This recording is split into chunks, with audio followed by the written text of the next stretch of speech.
ওর নামাজ, রোজা, হজ, যাকাত, পাগড়ি, টুপি, পর্দা, ব্যবসা সব ঠিক আছে, আদর্শ মানতে গিয়ে এমন মানুষকে মানে যার চরিত্র শয়তানের চাইতে খারাপ। আব্দুল্লাহ ইবনে উবাইয়ের জন্য ৭০ মাররাতান পর্যন্ত আল্লাহ বলেছিলেন, হে নবী আপনি এই লোকটার জন্য জানাজা পড়া, দোয়া করার ৭০ বারও যদি ক্ষমা চান আমি ক্ষমা করব না। তাফসিরে খাজেনে মুফাসসির দিয়েছেন না, এটা তাফসিরে ফি জিলালিল কোরআনে আছে। সাইয়্যিদ কুতুব বলেন আল্লাহ রাব্বুল আলামিন ৭০ মাররাতান যখন বললেন, নবীজি বলেন ভাই জিবরাইল ৭০ বার দোয়া করলে আল্লাহ মাফ করবে না, আমি এই লোকটার জন্য ৭১ বার ক্ষমা চাবো। কত? নবীজি মনে মনে সিদ্ধান্ত নিয়ে ৭১ বার, ৭০ বার তো হয়ে গেছে, হয় না, ৭১ বারে তিনি হাত তুলে মোনাজাত করবেন। হঠাৎ করে আল্লাহ আয়াতের পরবর্তী অংশটুকু নাজিল করে দিলেন, ফালা ইয়াগফিরাল্লাহু লাহুম। এখানে যদি কা শব্দ দিত তাহলে আমাদের কোনো ঝামেলা থাকতো না, হোম দেওয়ার কারণে আমরাও ঝামেলায় পড়ে গেছি। ইয়াগফির এটা মজারে, বর্তমান, ভবিষ্যৎ, প্রেজেন্ট, ফিউচার, এর আগে লান আছে, এর আগে আবার ফা আছে। খুব খেয়াল করে শোনেন, ফালাই ইয়াগফিরাল্লাহু লাহুম, হে নবী আপনি এই লোকটার জন্য ৭১ বার ক্ষমা চাওয়ার মন স্থির করেছেন যে ৭১ বার মাফ চাবেন।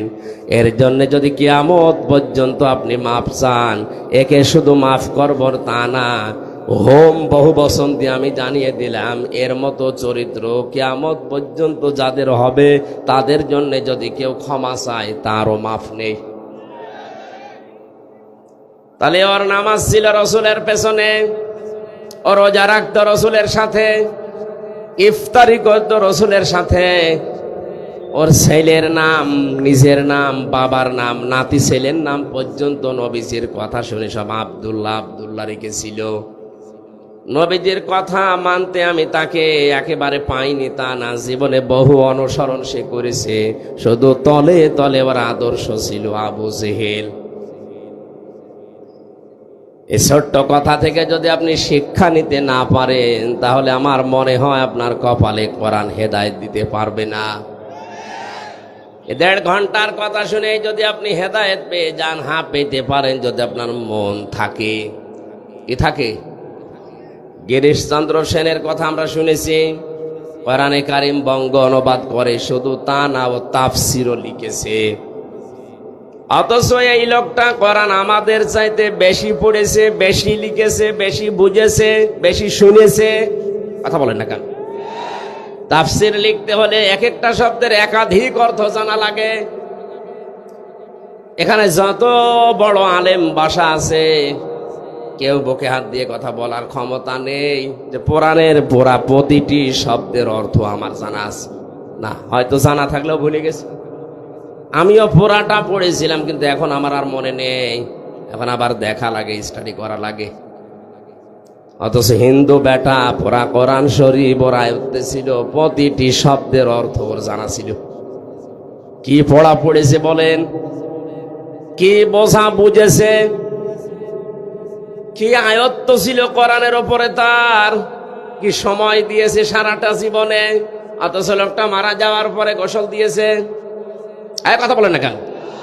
জানাজা হয়েছে, কবরে দিয়েছে, কোথায় দিয়েছে? উড়িয়ে ফেলিস। মাথায় কি আপনার মগজ নেই? একটা বারের জন্যও চিন্তা আসে না এই লোকটা আমার চাইতে কোরআনের পেছনে শ্রম সময় কম দেয়নি, অনেক বেশি দিয়েছে। ও বুঝেছেও বেশি, পড়েছেও বেশি, লিখেছেও বেশি, কিন্তু কোরআন তাকে হেদায়েত দিতে পারেনি, কারণ ওর মন ছিল না। কোরআন থেকে হেদায়েত নেওয়ার মন ওর ছিল না। আল্লাহ জোর করে আপনাকে হেদায়েত দিয়ে জান্নাতে দেবে, অত দায় আল্লাহর পড়েনি।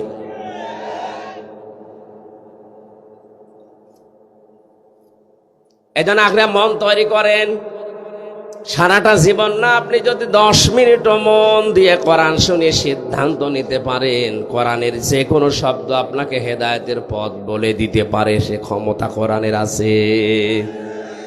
এই লোকটার জীবনী সম্পর্কে আল্লাহ কোরআনের আয়াত এমনিতে নাজিল করেনি, বলেন তো সাবিঈনা মাররাতান দিয়েছেন আল্লাহ। নবী আপনি ৭০ বারও দোয়া করলে হবে না। নবীজি শেষ পর্যন্ত ৭১ বার দোয়া করার জন্য প্রস্তুতি নিচ্ছিলেন। সাইয়েদ কুতুব বলেন শেষ পর্যন্ত আল্লাহ ফালাই ইয়াগফিরাল্লাহু লাহুম দিয়ে জানালেন নবী ৭০ বার না ৭১ বার না, এর জন্য কিয়ামত পর্যন্ত দোয়া করলেও কবুল হবে না। শুধু এ না, ওহম দিয়ে জানিয়ে দিলাম এর মতো চরিত্র দুনিয়ায় যাদেরই হবে তাদের জন্যও দোয়া করলে কাজ হবে না। এখান থেকে আমরা ঝামেলায় আসি না নেই? বলেন বলেন। কারণ নবীরা ছাড়া কারো ঈমান নিরাপদ না, যে কোনো সময় আপনি বেঈমান হয়ে যেতে পারেন। এজন্যই মাঝে মাঝেই হযরতে ওমর হুযায়ফা ইবনে ইয়ামিনকে ডাক দিয়ে বলতেন, ভাই নবীজি তো অনেক গোপন কথা তোমার কাছে বলেছে, আমি শুনেছি ইন্তেকালের আগে মদিনায় মুনাফিক কারা কারা আছে তাদের একটা লিস্ট তোমাকে দিয়েছে, একটু দেখে বলো তো এই লিস্টের ভেতরে আমার নামটা আছে কিনা। হযরত হুযায়ফা বলে, খলিফাতুল মুসলিমিন কি বলেন আপনি, আপনার নাম থাকবে মানে? আপনি তো জিন্দা অবস্থায় জান্নাতের গ্যারান্টি পেয়েছেন।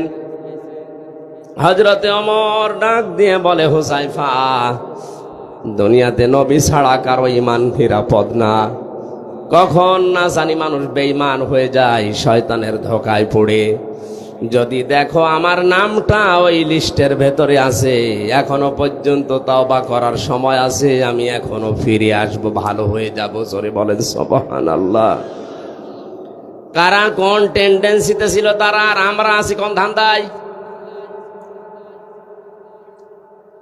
এজন্য কখন আপনার ঈমান চলে যায় বলা যায় না, এখনই আপনাকে পরিবর্তন হওয়ার সিদ্ধান্ত নেওয়া লাগবে। যদি কোনো নেফাকি কোনো মুনাফিকি আমার ভেতরে থেকে থাকে, আছে কিনা আজকে আমি আলোচনার মাধ্যমে ফুটিয়ে তুলবো ইনশাআল্লাহ।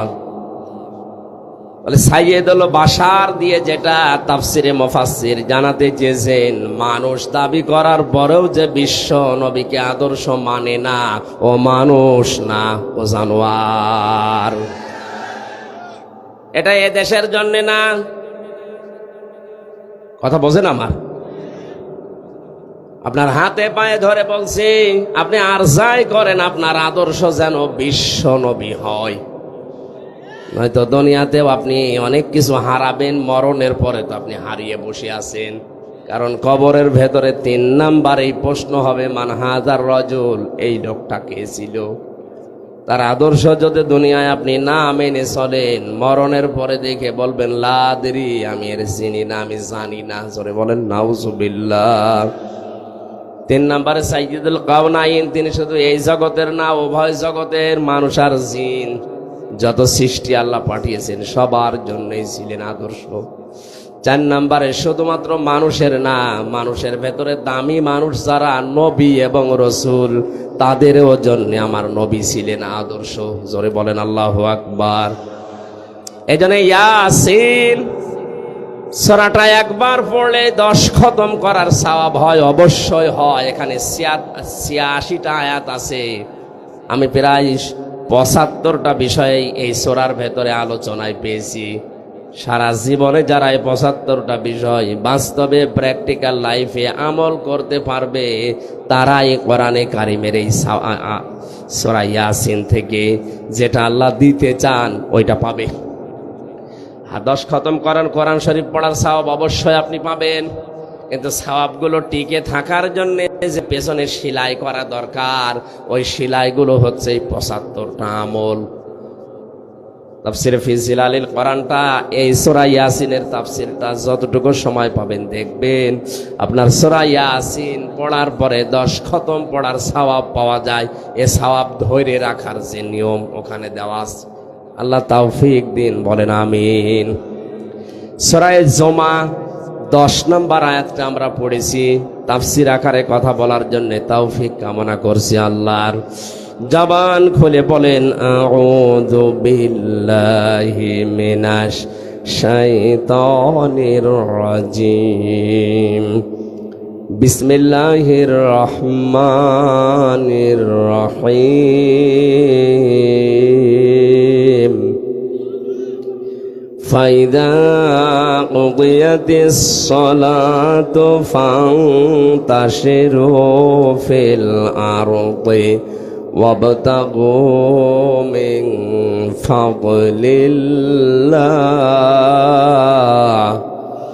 واذكروا الله كثيرا لعلكم تفلحون।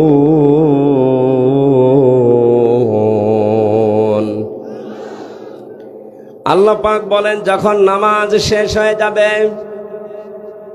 জমিনে ছড়িয়ে পড়ো, ছিটিয়ে পড়ো, আল্লাহর অনুগ্রহ তালাশ করো। আযকুরুল্লাহ কাসীরা, বাস্তবে কর্মজীবনে আল্লাহর অনুগ্রহ তালাশ করতে গিয়ে আল্লাহকে ভুলে যেও না, স্মরণ করো তাও বেশি পরিমাণে। আযকুরুল্লাহ কালিলুন, আল্লাহ দেননি যে অল্প কিছু সময় স্মরণ করলেই হবে। কাসির না, এবার কাসির আছে। আল্লাহ নামাজের আগে কিন্তু আযকুরুল্লাহ দেননি যে নামাজ পড়তে যাওয়ার আগে আল্লাহকে স্মরণ করো, এই আয়াতে কথা নেই। কর্মজীবনে, প্র্যাকটিক্যাল লাইফে, বাস্তব জীবনে গিয়ে আল্লাহকে স্মরণ করো, তা অল্প স্বল্প নয়, বেশি পরিমাণে। এই দুইটা আদেশ যদি আমার বান্দারা মেনে নিতে পারে, লাআল্লাকুম তুফলিহুন, আমি আল্লাহ পাক বলে দিলাম আশা করা যায় তারা সফল হবে। জোরে বলেন সুবহানাল্লাহ। আয়াতের কথা কয়টা? দুইটা। বলেন বলেন। এক নম্বরে নামাজ, এক নম্বরে কি? সুতরাং নামাজের সময় যখন হয়ে যাবে, প্রথমে যেহেতু কুদিয়াতিস সালাত আছে, দুনিয়ায় যত গুরুত্বপূর্ণ কাজ থাক না কেন, সব কাজ আমরা মুসলিম, আমাদের জন্য বাতিল। আগে নামাজ। এই কথা বলে না কেন? এই জন্য আজকের আলোচনার বিষয় বললাম নামাজের সময় নামাজ, কাজের সময় কাজ। অন্যান্য জাতির কথা আমরা বাদ দিলাম। ৯৬% মুসলমান যেহেতু আমরা এদেশে আছি, নামাজের সময় যখনই হয়ে যাবে, যত বড় গুরুত্বপূর্ণ সময় থাক, ফরজ নামাজ আমরা বাদ দেব না। রাজি আছেন আপনারা? কারণ কোন মানুষ যদি নামাজ বাদ দিয়ে দেয়, আল্লাহ তার দায়িত্ব ছেড়ে দেয়। মহান আল্লাহ যদি কারো দায়িত্ব ছেড়ে দেয়, ওই লোকটা এক সেকেন্ডও নিরাপত্তা নিয়ে বেঁচে থাকা সম্ভব না।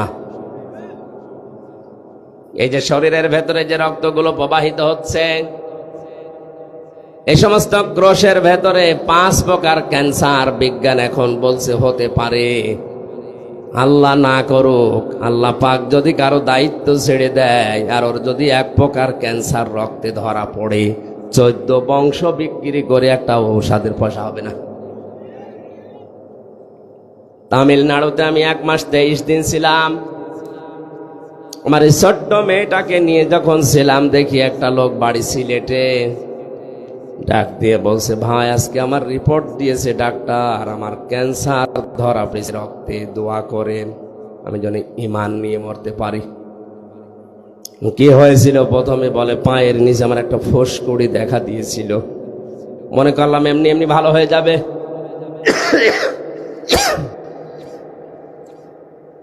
কিছুদিন পরে দেখি না, অবস্থা খারাপের দিকে। সিলেটে দেখালাম, ঢাকাতে দেখালাম, ওরা বলে আপনি ভারতে যান। আসলাম এখানে, আজ 13 মাস আমি এখানে আছি, লক্ষ লক্ষ টাকা আমার খরচ হয়ে গেছে। আজকে ডাক্তার রিপোর্ট দিয়েছে রক্তের ভেতরে মানুষের 5 প্রকারের ক্যান্সার হয়, তার ভেতরে আমার নাকি 1 প্রকার হয়েছে। আমার মুসলমান ভাইরা, এই জন্য আল্লাহ যদি কারো দায়িত্ব ছেড়ে দেয়, ওর দায়িত্ব নেওয়ার মতো দুনিয়া আসমানে আর কেউ নেই। যেন আল্লাহর জিম্মায় থাকতে হলে তার সবচাইতে বড় হুকুম যেটা নামাজ, এটা পড়ার দরকার আছে না নেই? দুনিয়ার অনেক কিছু আছে এর ভেতরে, তা আখেরাতে তো আছে। পৃথিবীতে কোনো মানুষ যদি 5 ওয়াক্ত নামাজ আদায় করার আগে ওযু করে, মহান আল্লাহ তাকে অনেক থেকে বাঁচিয়ে রাখেন। ধরে বলেন সুবহানাল্লাহ।